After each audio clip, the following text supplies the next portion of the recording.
Welcome to the Gimmes podcast. I'm Drew Solomon. And I'm Danny Chayet. This is our sixth interview for the podcast, and we just had to bring the heat for this episode. Today, we have the professional long driver, co-founder of the Forward Tees Golf nonprofit for women's golfers, Backswing's golf event golfer, alumni of the women's golf team at the FIU, Pop Stroke Tour championship contender, and above all, the best mentor and big sister in the world, Gabi Powel. Hello, guys.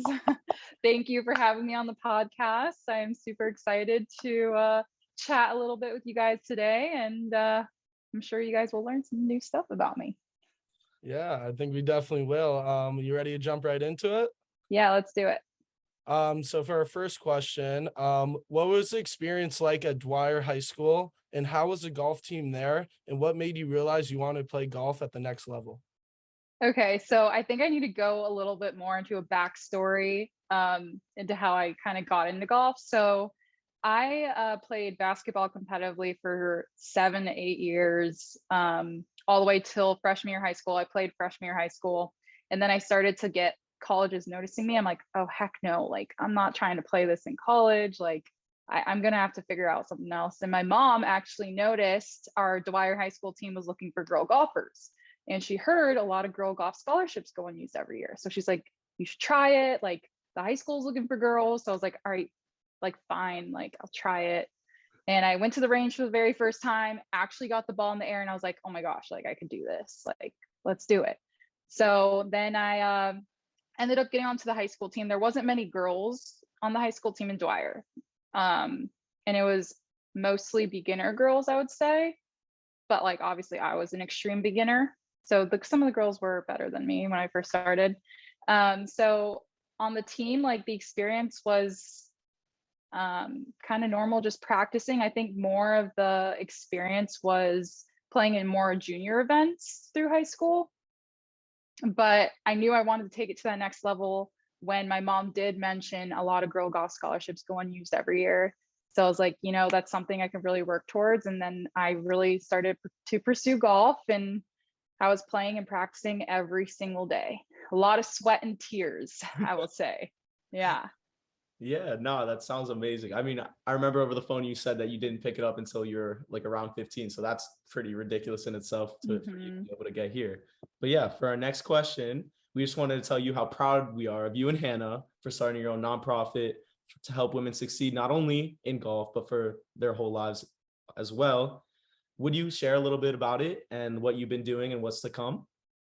Yes. So Hannah and I, Hannah Liner, find her at Hannah B. Liner on Instagram.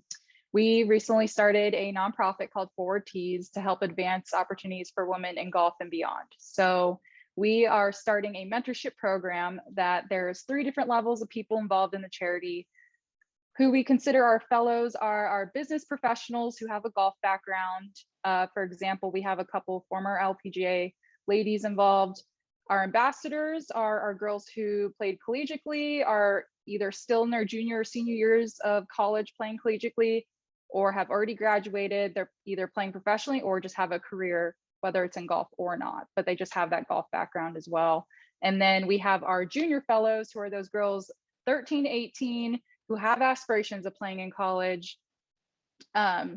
So us ambassadors that do have that experience can then help mentor and share their experiences for these girls, these younger girls that want to play in college. So we have, I'm not going to say all details, but you know, we're doing really well. We've been working really hard on back end, and we're planning on launching that mentorship program here in January for our first year.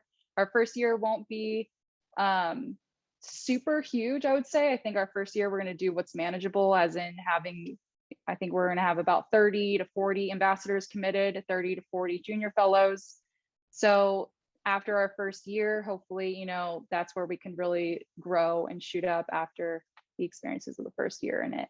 But we are super excited. And, you know, the whole reason Hannah and I wanted to start this was because we always look back and we're like, wow, like that transition from high school to college golf wasn't easy. Like if you're not one of the top golfers in the country as an amateur, like college coaches are not coming to you. You have to reach out to the coaches. And there's a lot of back end that you don't realize when you're trying to maybe play in college.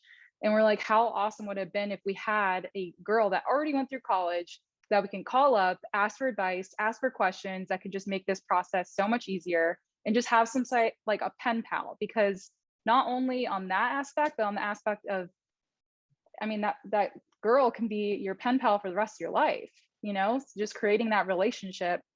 Another huge part of it is we want this to be a great network. We want to help these ambassadors network for whatever their careers are going to be, have those connections. And, we're just so excited to be able to give back to that younger generation of these girls, because again, we look back and wish we had that. And not only that, we're going to be helping with professionalism and just getting them ready for what's to come, and showing them that there are so many opportunities in the golf industry for women as well. So it's so awesome and inspiring, like how involved and happy that makes you. Just throwing that out there. That's really cool. thanks. Really looking forward to seeing how it Yeah, comes. that's really a movement we definitely want to support and stuff. And I also hope you guys are you also helping out with maybe NIL deals too with women's golfers collegiately, and also their professional and business agenda too.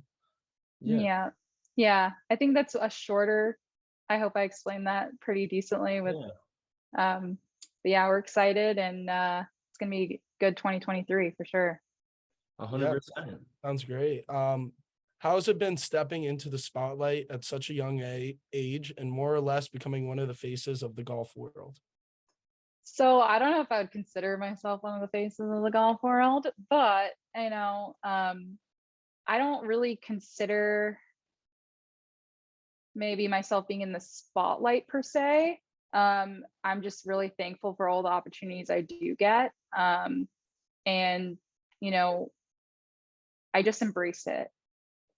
I think, some of the opportunities, not only through social media, but being in front of a lot of people. I mean, just even having conversations with people, you could change people's lives in a better way, even if you don't realize it.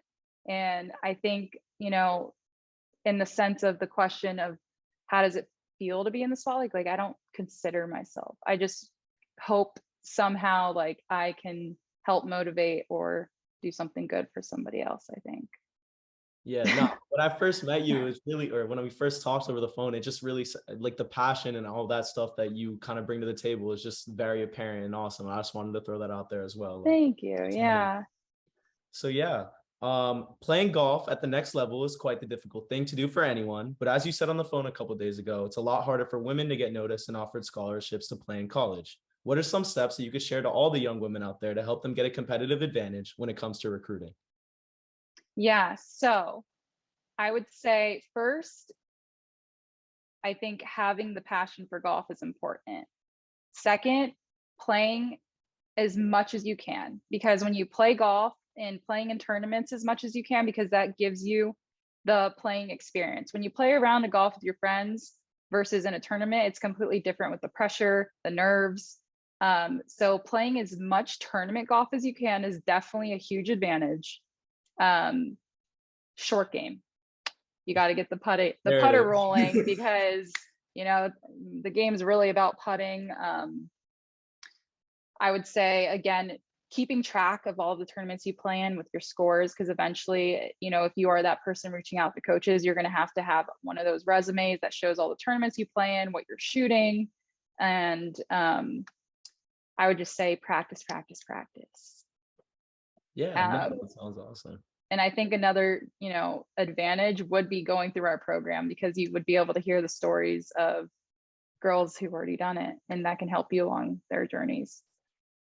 Sign up for that. Let me tell you, over there is incredible, and we're looking to be a part of it as well. I mean, it's awesome. It's a great thing, and we're looking forward to seeing where that comes. And now for the fun part, the explain that post. Are you boy. To be honest, this one isn't as bad as some other ones that we've had in the past, but we think that this is definitely one that needed some explaining. You ready? Yeah. I'm ready.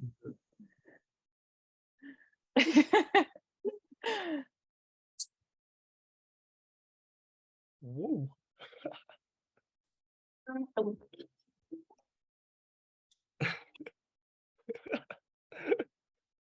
So I love it. this post of Martin was pretty funny to say the least. Would you care to give us a little bit of insight on how much yardage the flamingo actually brought? About 960 yards. No, I'm just kidding. So the whole like explanation behind that post, Martin is a wild one. Let's just say that. So it was actually funny because I wasn't planning on doing that, like creating that video, anything. But Martin's like, come on, get in a video. Let's do it. And I was like, okay, well, like, what am I doing? He's like, grab the club, go up there and hit it, and just like telling me, like, do this. And I was like, okay. I'm like, I don't know what it's gonna look like, but let's just try it. He's like, no, like it's perfect, loved it. So I guess I personally never really do a flamingo kick in videos, like my golf videos. Like maybe I'll do a little like kick, but it's definitely not a flamingo kick. If you want to learn how to do the flamingo kick, go to Hannah's profile. She does a flamingo kick on all her videos. I'd say she's almost known for that one. So Martin has been getting a lot of practice. He actually got practice from Hannah that week at the long drive event. So then thought it'd be funny to make a video of me doing it because I don't actually do it.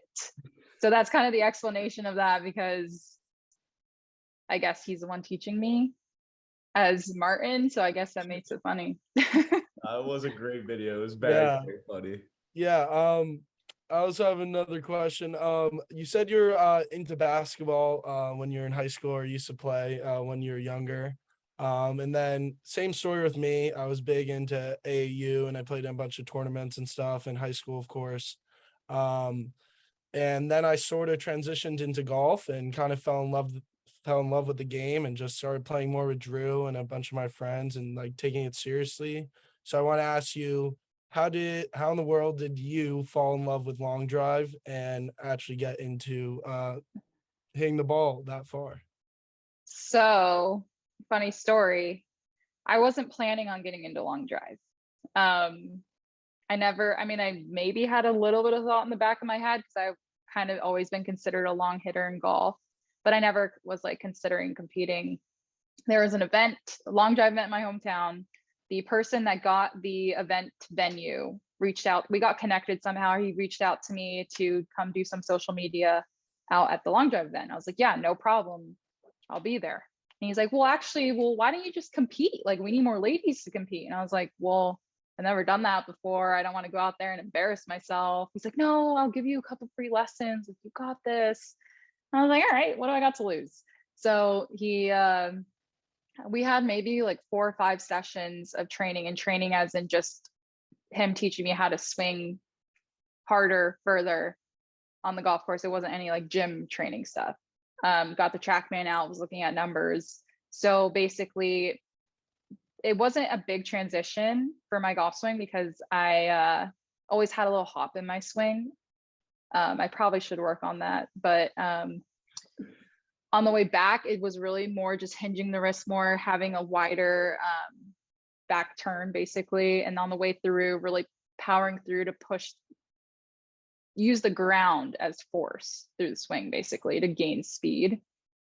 So we worked on that for a while, and then, well, actually not a while, like 5 sessions. So then come the event, well, also, okay, I got to mention this. The equipment's a little different long drive, right? So I was using his 48-degree shaft, or 48 length shaft. And I don't remember what head I was using, but it's definitely like maybe around 7-degree head. So it's definitely different.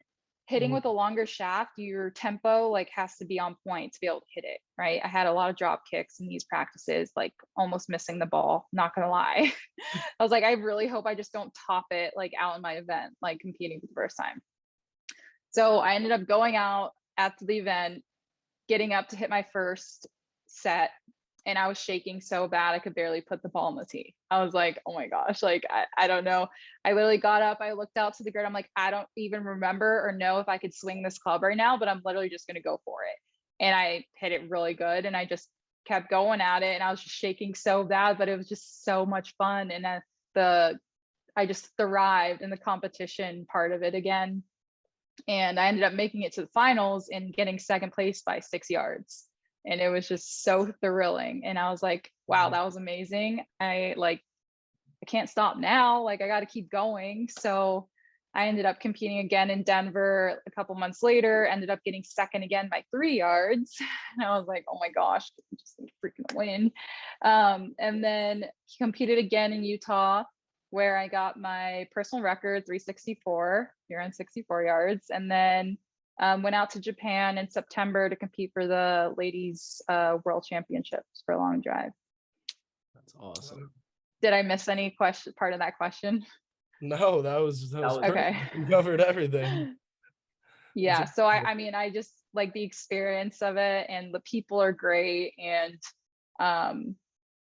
I just thrive under the, competition part of it and the pressure part of it. And then the just hyped up part of it. Like, they have music, going, like people are hyped, so I love it.